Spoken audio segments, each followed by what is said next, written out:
오늘은요, 이사야 43장 1절에서 7절 말씀 부르시고 회복하시는 분의 제목을 갖고 여러분과 함께 나누고자 합니다.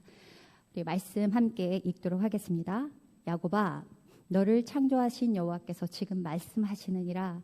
이스라엘아, 너를 지으신 이가 말씀하시느니라. 너는 두려워하지 말라. 내가 너를 구속하였고 내가 너를 지명하여 불렀나니 너는 내 것이라.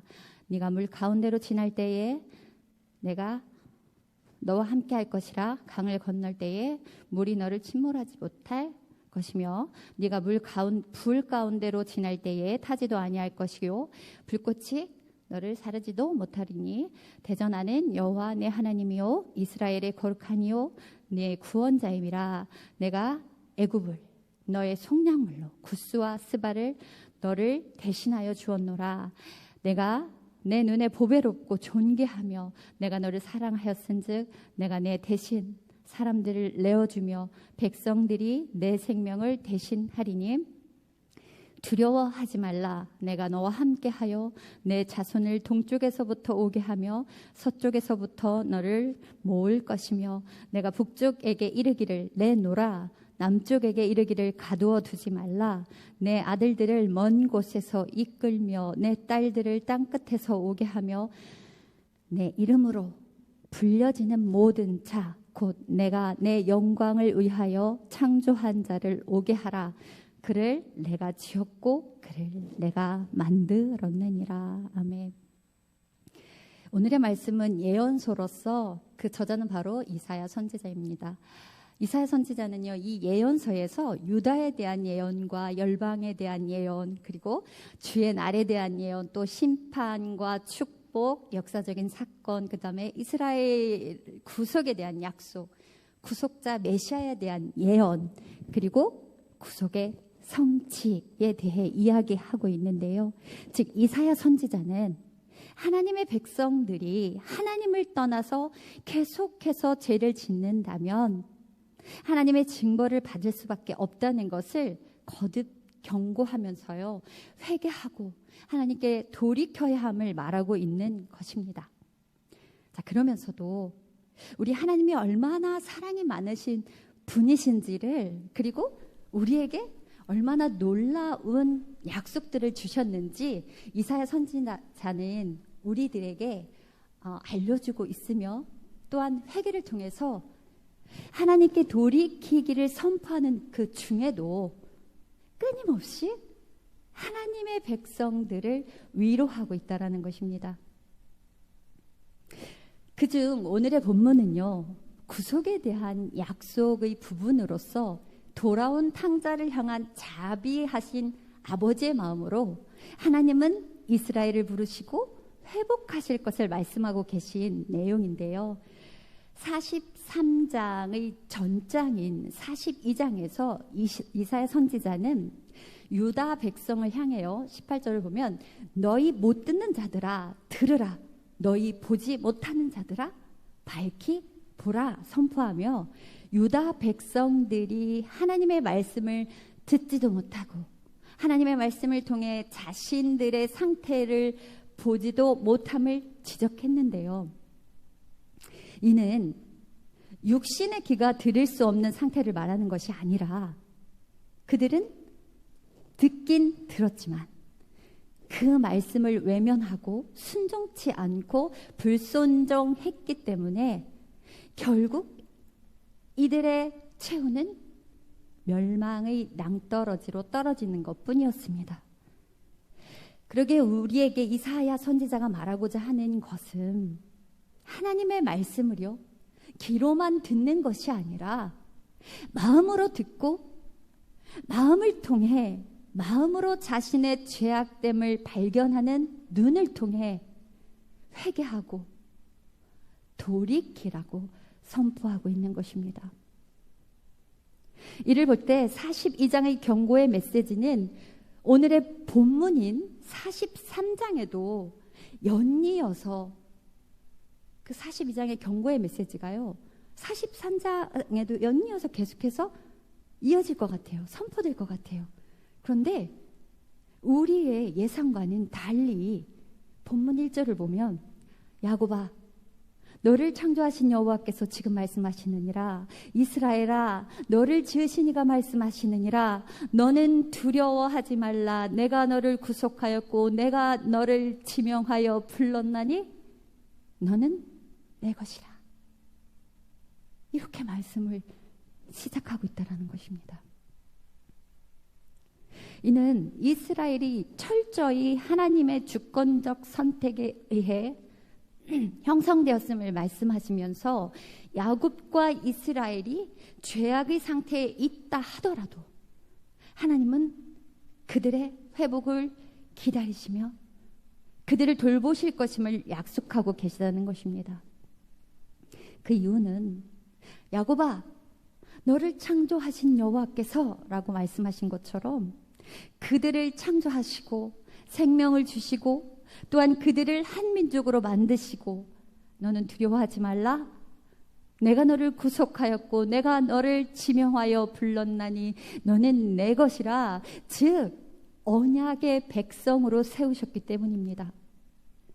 그리고 하나님은 그들을 애굽의 땅에서요 구속하셨고 또 여러 가지 속박의 상황으로부터 하나님의 사랑과 긍휼로 그들을 건지셨다는 것입니다. 그러기에 하나님께서 이스라엘에게 너는 두려워 말라 말씀하셨는데요.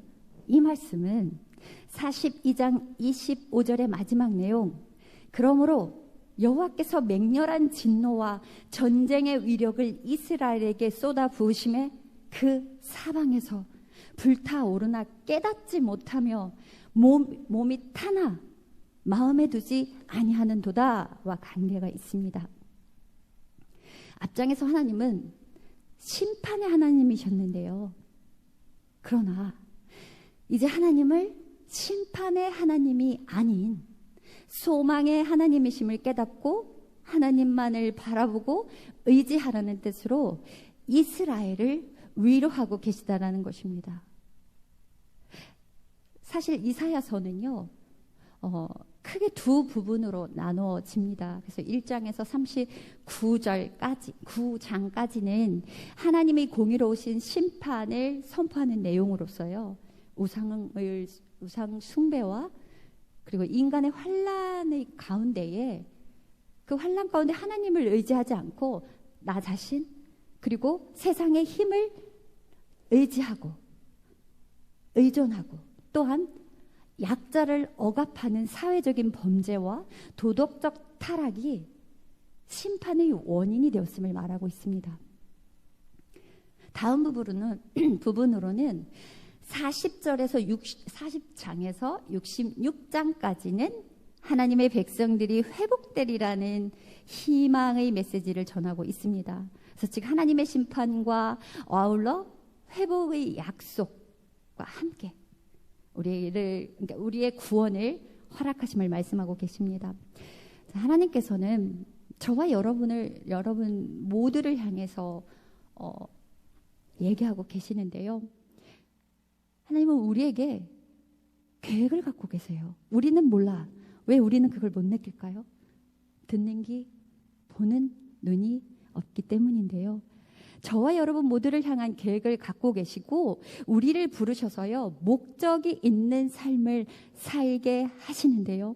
그분은 우리를 부르셨을 뿐만 아니라 우리에게 능력을 주셔서 능하게 하시고 또한 사명을 위해 우리를 따로 구별하여 보내셨기에 나를 지명하여 부르셨다라는 그 구별은 하나님이 우리를 거룩하게 준비시키셨다는 것이며 또 우리가 그 거룩함을 따르는 순종의 삶을 살아야 한다라는 것입니다.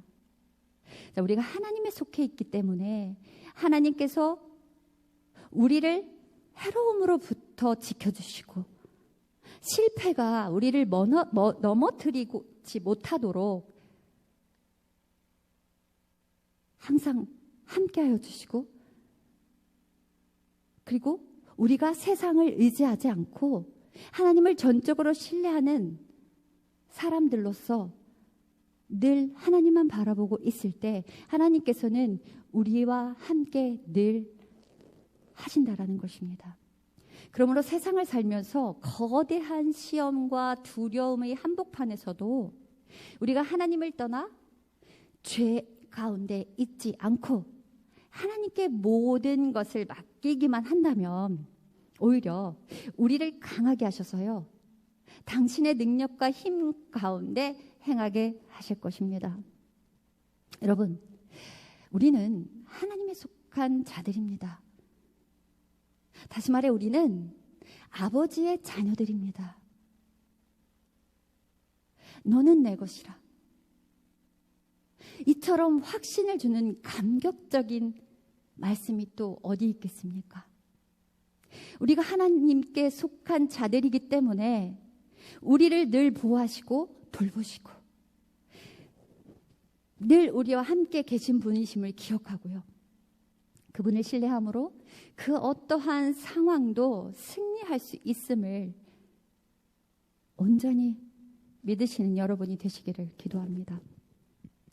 말씀 2절, 네가 물 가운데로 지날 때에 내가 너와 함께 할 것이라. 강을 건널 때에 물이 너를 침몰하지 못할 것이며 네가 불 가운데로 지날 때에 타지도 아니할 것이요 불꽃이 너를 사르지도 못하리란 말씀은 극심한 위험이나 재앙을 표현하기 위해 자주 사용되었던 은유이기도 한데요, 이스라엘 백성에게 매우 익숙한 표현으로서 특히 물 가운데로 지나간다라는 것은 출애굽의 그 모티브와 연관되어 있다라는 것입니다. 즉 우리를 사망의 죄 가운데서 출애굽, 곧 건져내어 생명의 성령의 법 안으로 이끌어 주심으로 샬롬, 즉 평안 가운데 머물게 하실 것임을 말씀하고 약속하고 계신 것입니다.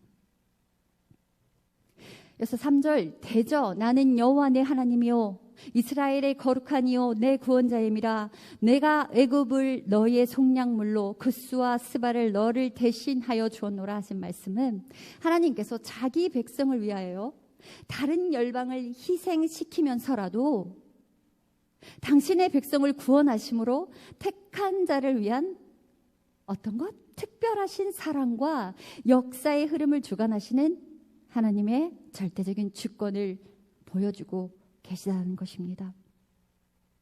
한편 본문의 역사적 배경은요, 바하스 왕 고레스의 애굽, 구스 및 스바 이 정복 계획과 연관되어 있는데요, 고레스가 실제로 애굽을 침략하지는 않았다고 해요. 근데 어쨌든 하나님은 고레스에게 이 열방들을 공략하도록 허락하신 대신에 유대인의 기환과 예루살렘 재건을 돕도록 역사하셨습니다.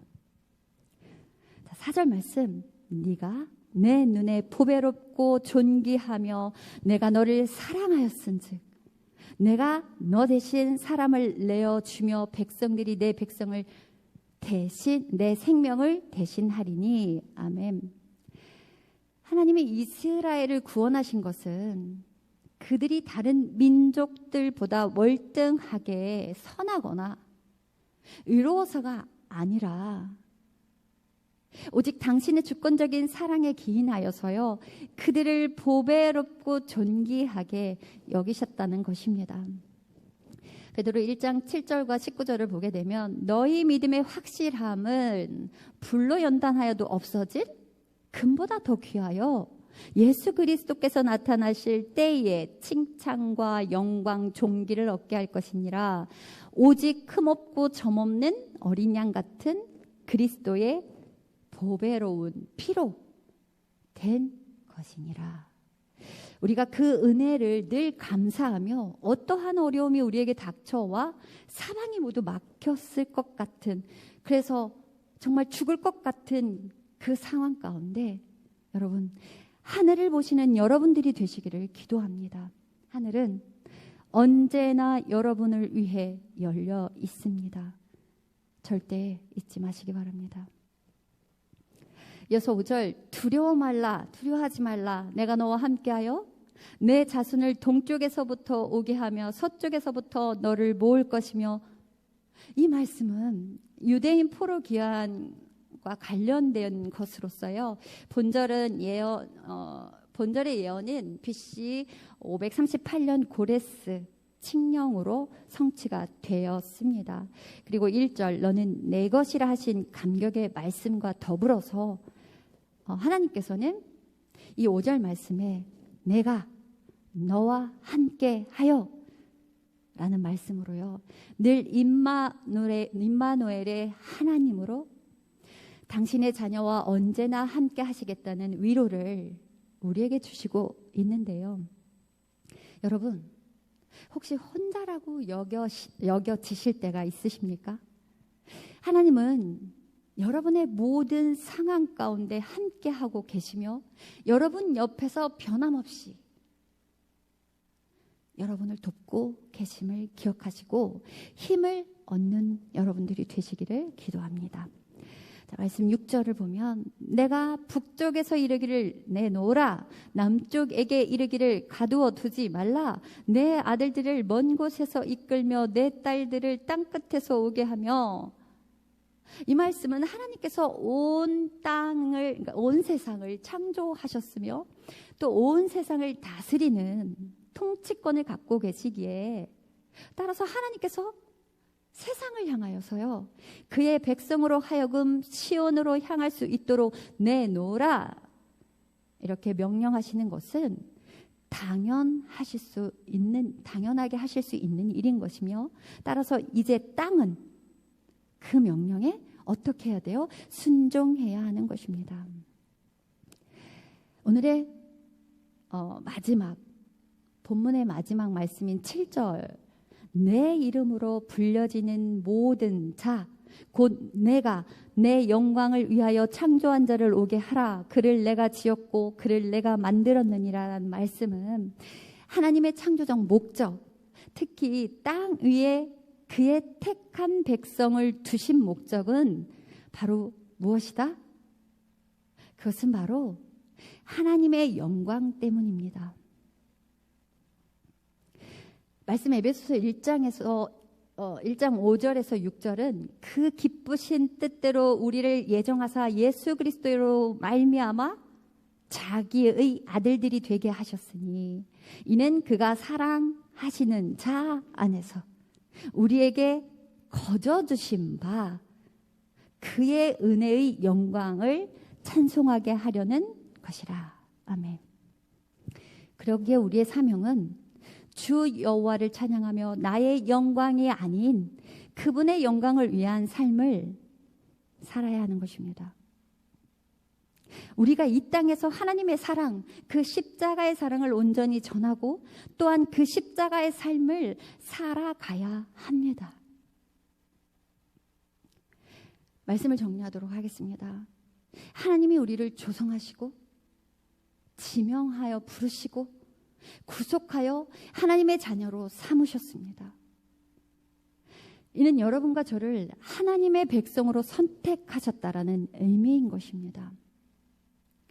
본장은 하나님께서 이스라엘을 위로하시는 말씀이시며 또한 이스라엘과 맺은 언약을 하나님께서는 절대로 잊지 않으시고 그들을 이방 가운데서 회복시키실 것을 말씀하고 계신 것입니다. 여러분, 하나님이 살아계시고 또한 우리를 여전히 사랑하심을 기억하고 하나님을 온전히 의지하고 믿을 때 물이 우리를 침몰하지도 불꽃이 우리를 사르지도 못할 것입니다. 잠시 제 개인적인 얘기를 드리는 점을 양해를 부탁을 드립니다. 사실 오늘 우리에게 주시는 이 말씀은 저에게는 매우 특별한 말씀이기도 한데요. 2009년 1월 13일에 연년생이었던 저와 1살 차이 나던 사랑하는 남동생이 주님의 부르심을 먼저 받아 천국으로 떠나보내야 했던 그런 가슴 아픈 일이 있었는데요. 그 후에 동생을 먼저 데려가신 주님의 뜻이 무엇인지를 새벽을 깨우며 끊임없이 묻고 기도하던 시간들이었습니다. 그래서 폭풍우가 한국을 강타해서 나무들이 뽑히고 간판들이 다 떨어져 나가서 내 머리에서 날아다녀도 그것이 새벽을 깨워서 교회로 향하는 나에게는 아무런 두려움도 장애도 되지 않았어요. 저는 끝까지 주님을 붙잡고 그 가운데 주님의 뜻이 무엇인지를 끊임없이 물었었는데요.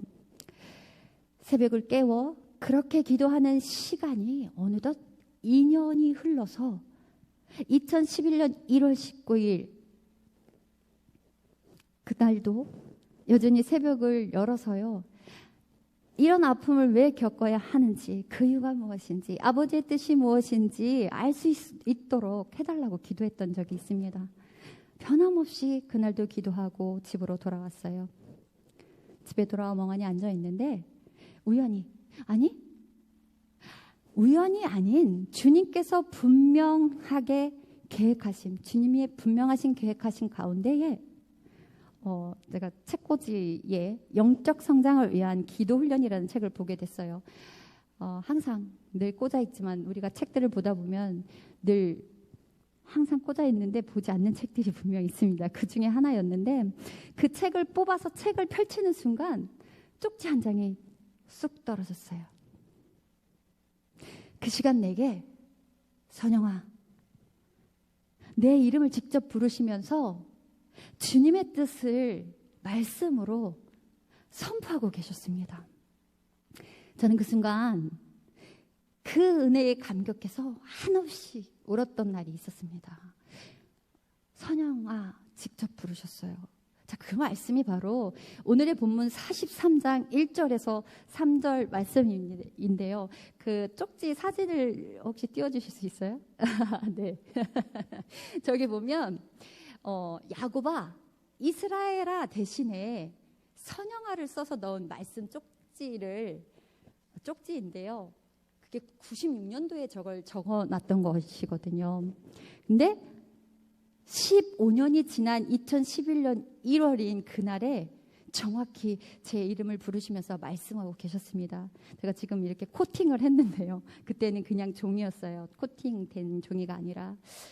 그리고 그해 11년 7월 30일 하나님을 더 깊이 인격적으로 만나는 사건, 단번에 옛것이 죽는 그런 경험을 하게 되고 또 새로운 삶이 정말 예전에는 알지 못했던 너무나도 다른 세상, 다른 삶을 살게 되고 시작하게 되었는데요. 지금 가장 큰 놀라운 일은 제가 지금 여러분 앞에 서서 주님의 복음을 전하는 전도자로서 서 있다는 것입니다. 주님은 분명 내가 주님의 택함 받은 자녀임을 선포하셨고요.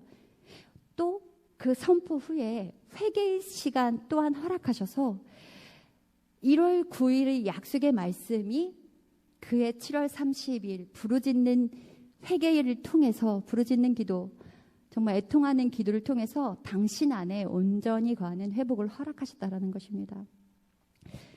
죽을 수밖에 없었던 나를 건져주신 하나님이 저뿐만이 아니라 여러분의 하나님이심을 믿으시고 혹 세상 가운데 힘든 삶을 살고 계시다면, 그리고 이해할 수 없는 일들로 인해서 힘든 삶이 있다면 하나님을 붙잡고 하나님을 끝까지 놓지 않고 하나님께 묻고 하나님께 나가고 또한 그 가운데 회개를 통해서 온전한 회복의 은혜를 입으시기를 기도합니다.